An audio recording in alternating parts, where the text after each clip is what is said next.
ব্যবহারকারী চাইলে কৃত্রিম বুদ্ধিমত্তা ভিত্তিক চ্যাটবট চ্যাটজিপিটি নিজের মতো করে সাজিয়ে নিতে পারবেন। চ্যাটবটটির নির্মাতা প্রতিষ্ঠান ওপেন এআই গত বৃহস্পতিবার জানিয়েছে, কৃত্রিম বুদ্ধিমত্তার পক্ষপাত সম্পর্কিত উদ্বেগ সমাধানের অংশ হিসেবে প্রতিষ্ঠানটি এর হালনাগাদ করছে। ফলে চ্যাটজিপিটি ব্যবহারকারী নিজের মতো একে কাস্টমাইজ করে নিতে পারবেন।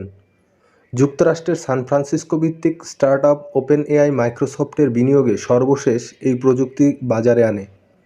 ওপেন এআই বলেছে, তারা চ্যাটবটটির রাজনৈতিক ও অন্যান্য পক্ষপাতমূলক আচরণ কমাতে কাজ করছে। তবে চ্যাটবটটিতে আরও বৈচিত্র্য আনতে চায় ওপেন এআই।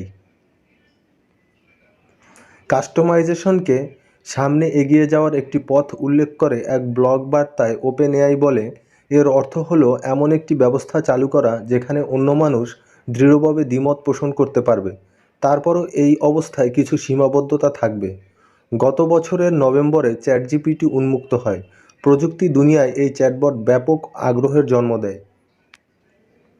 এখন চ্যাটবটটির হালনাগাদের খবর এমন সময় এলো যখন কয়েকটি সংবাদ মাধ্যম তাদের প্রতিবেদনে উল্লেখ করেছে, ওপেন এআই পরিচালিত মাইক্রোসফটের সার্চ ইঞ্জিন বিংয়ের উত্তর সম্ভাব্য বিপজ্জনক এবং এই সময়ের জন্য প্রযুক্তিটি হয়তো প্রস্তুত নয়। আবার মাইক্রোসফট বলেছে, ব্যবহারকারীদের প্রতিক্রিয়া বড় পরিসরে চালু করার আগে বিং এর উন্নয়নে সাহায্য করছে। উদাহরণ হিসেবে প্রতিষ্ঠানটি বলেছে, এই চ্যাটবটটিকে উত্তর দেওয়ার জন্য উস্কানি দেওয়া যায়, যদিও এমনটি করতে এটি তৈরি করা হয়নি। এক ব্লগ পোস্টে ওপেন এআই বলেছে, ইন্টারনেটে থাকা বড় লিখিত তথ্যভাণ্ডার থেকে তথ্য নিয়ে যাতে চ্যাটজিপিটি উত্তর দিতে পারে, প্রথমে প্রোগ্রামটিকে সে প্রশিক্ষণ দেওয়া হয়।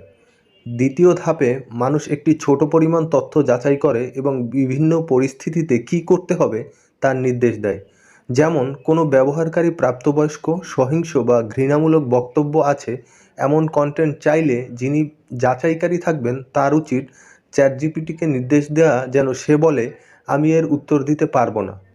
আর বিতর্কিত বিষয় সম্পর্কে জিজ্ঞেস করা হলে যাচাইকারী চ্যাটজিপিটিকে উত্তর দিয়ে দেবে।